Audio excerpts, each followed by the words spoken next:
Oromoon gaarii jechuudha.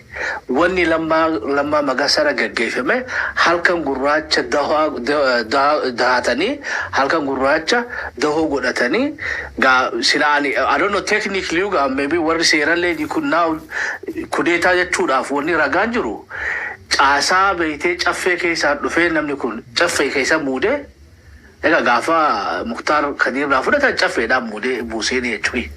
Maaliif achi keessa darbu achitti maan bu'in birkatti muudametti odoo bu'e akkuma Kadiir eenyu Muktaar Kadiir seeraan bu'e malee fonqolchi irratti hin gaggeeffamne jennetti sila technically seenaa Oromoo toboru barreeffamtu keessatti mafanqala mangistuu ta'uu dandeessi jechuudha. Halkan gurra baadawwee amma gaafin guddoon jirtu eega aduun dhiite eega beete sa'aan working office hourin keega cufame booda murtii godhuu dandeessaa hin gaafii technical taate jechuudha.